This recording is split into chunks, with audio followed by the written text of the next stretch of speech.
It's another midweek game this Wednesday, and this time against Raith Rovers. What are you expecting from Raith? Difficult game. They're coming off the back of a 4-0 defeat. Watch the game back. It's no really. It's a 4-0 game, but it's a wee bit harsh. I think it's down to errors. It's not like Queen's Park battered them in possession patterns of play and had possession, so it was kind of errors. So no doubt they'll be looking for the reaction from the group of players. So it's always makes the game that wee bit more difficult when you've got a group of players coming in for a bad defeat. Obviously try to put that right in the next game, but again, the refreshing thing for this year is focus on ourselves. So it'll be a hard game. I don't think there's any easy games. That's 9 games left in the league. I don't think there'll be an easy game in any 9 games. You've got everybody's fighting for something. We're trying to get automatic promotion. You've got teams fighting relegation. You've got teams trying to get in the top 4. So I don't think there's going to be an easy game over the next 9 games in terms of because there's so much to play for every team. Obviously, you touched upon Raith getting beat 4-0 and then 1-0 the previous to Airdrie. I think Airdrie's got a wee bit of a number over them. I think they keep getting beat 1-0 every time they play. But with that 2 results, and does that make it a wee bit harder come Wednesday? Don't know. I'm not really too bothered about Raith, in all honesty. It's kind of what we do. What I've found is every game's bringing different challenges. So this game again is going to bring a different challenge, but we're at home and we need to go and try and get the 3 points. It's going to go right down to the wire, I feel, and out ourselves here, United and Falkirk. It's probably, I think everybody there sitting on 10 games left. We've got 9 games left, and it's whoever's going to win the vast majority of the games are probably going to be looking at automatic promotion. So just really focus on ourselves and not really too much on Raith. We know what they're going to bring, but it's about what we do when we've got the ball. There was obviously a lot of comments about the pitch on Friday, how it was looking. Are you delighted to be back home playing on the AstroTurf? Listen, I sat and spoke to the Partick Thistle groundsman for a good half hour before the game. That wasn't a reflection on the people at Partick Thistle. The park, the orientation, the weather, the finances. What do you really expect a groundsman who's there to sell, and there's not a lot of money, and it's not just Partick, there's a lot of clubs of similar sizes, especially, listen, I'll not go through the clubs in the Premier League, but it was the same in the Premier League. It was 2 or 3 parts that were the exact same as that. They're not great to play football on. I just can't believe that in Scottish football we're not trying to get our heads together and trying to get the best hybrid surface we can in terms of the AstroTurf Park, get the best surface we can for that. I think the climate in Scotland tells you it's going to be really, really difficult unless you're throwing hundreds of thousands of pounds at a park every year. It's going to be really, really difficult to maintain it. So Dunfermline's was a bit of a struggle, Partick's was a bit of a struggle, but it's a struggle for both teams. But it's just no ideal. Getting back to Livingston, we know what the surface is going to bring. So for me, I would rather play in Motherwell's Park every day of the week.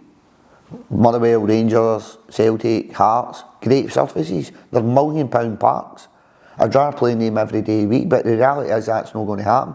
So if you say to me, do you want an AstroTurf surface or do you want a park for 3 months of the season, it's going to be kind of rolled mud, rolled sand, I'll take the AstroTurf surface every day of the week.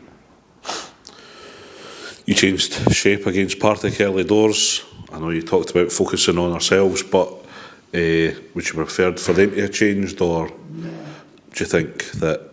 No, we changed our shape going down to United. I think when you're playing probably the top teams at the top end of the league, you've got to kind of adapt to the game. So we went down there. I thought we really struggled to get a foothold in the game. The game was really direct in terms of how they were playing the 3-4-2-1. Kind of matched that box up with limited success. So then we changed the shape to a 3-4-1-2. I think we got a bit more success in the game, and then we grew into the game, and then I felt we were the better team at the tail end. But you're at home, we're playing against a free. I'm not really overly bored about the opponent's formation. Away from home, I'll tinker with it if I have to. I don't want to, but I will if I have to, and I've shown I will. If I had to, I will at home, but I don't think we'll be in a position where we need to actually alter what we're going to do. Probably the biggest thing from the Partick game that was the first time we played a free in a number of months. So it wasn't really something we touched on as a group. Brian's last game was as a 4, Dill's last batch of games was as a 4. They started a free but then quickly switched that to a 4. Ayr United we knew would be a free, so it brings different game dynamics to it. So we actually changed our shape 2 or 3 times in the first half just to try and get a foothold in the game. So I'm pretty adaptable, we're pretty flexible, but I'm no planning on changing our shape. We're going to do what we do what we've been working on. I spoke to the boys about that. We're 75% through the league. So I'm not going to start changing everything we do just because of what the opponent. Away from home slightly different, but definitely at home we'll be playing a shape and system that we feel's beneficial to Livingston. So there's a start worth mentioning, Davey. Undefeated in 10, 8 wins, 2 draws. That must be pleasing. And I think we went through large spells of the season with similar kind of runs of form, and that's where we find ourselves quarter-final, cup final, sitting second in the league at this point. So I think we went through spells. We kind of hit that 3-game period where we lost the 3 games in the bounds. Probably should have been 2 games in the bounds, no 3, but we kind of hit them back to back.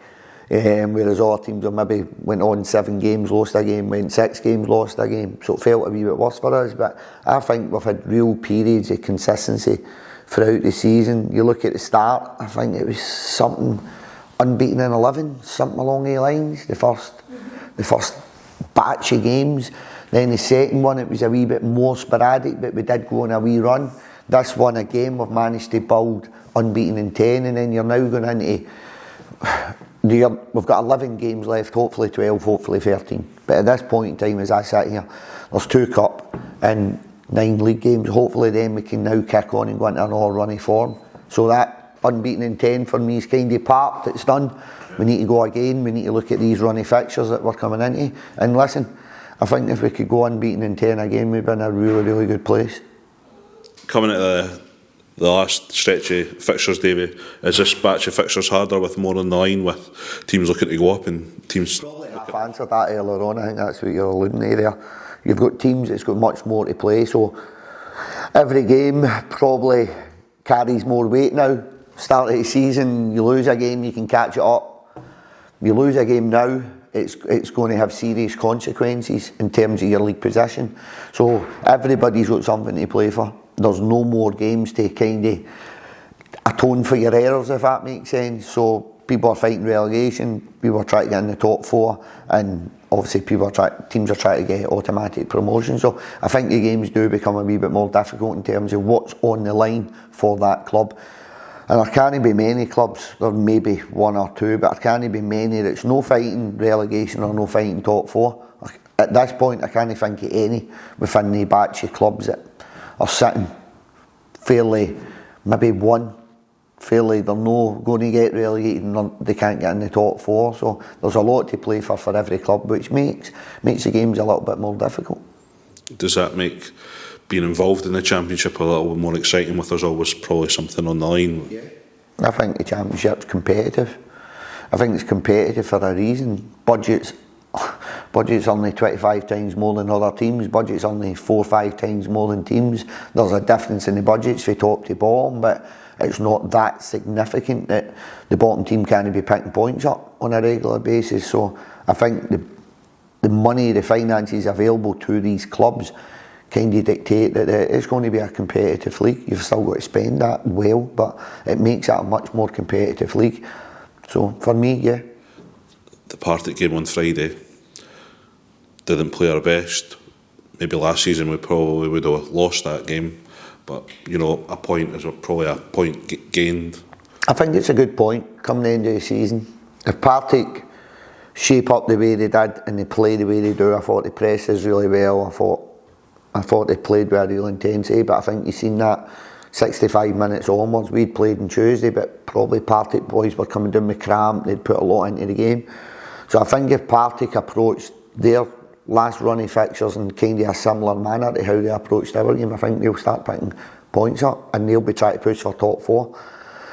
So for me, it's more a point gained than 2 points dropped from where we are, how we started the game, how Partick started the game. It's easy to focus on yourself sometimes, but I think there's times you've got to look and reflect and give the opponent a wee bit of credit. And I think that's kind of where I found myself in the change room after the game. Said to the players, you're unbeaten in 10, still unbeaten, guys. Great record, testament to yous. And I feel that's a big point come the end of the season. So you look at Falkirk going away to Hamilton, that would have been an expected 3 points, and they dropped points there. So I think there's a few more twists and turns to come in the league. But Falkirk, Ayr, ourselves, we're all probably saying very, very similar things to our players. Go and win your next 9 games, you'll get automatic promotion because we've all got each other to play. You touched upon still to play Falkirk and Ayr. Is it a wee bit easier that we've got the sort of top 5 teams still to come to the home of the set fair, or does it not matter what's home or away? I think it matters. I think it's easier. If you had a choice, you would rather be at home, wouldn't you? So I think the games are going to be easier because of that. Probably not. Probably not. Does it give you a slight advantage? I think you can say it does, but we went away to Falkirk. But Ayr United beat us here, and we've beat Ayr United twice away from home. So you would rather be at home, Partick Thistle, Ayr United, Falkirk. You would rather be playing the games at home if you've got a choice. You know what your surface is going to be. So you would much rather be at home. Does it give you that much advantage that you should be winning the game? Probably not. Probably not. But if you gave me that at the start of the season, you got into where you are at the start of the season, and you're going to play the top 4 all at home in the last running 9 games. I'd have said, thank you very much, David. Can you make that happen, please?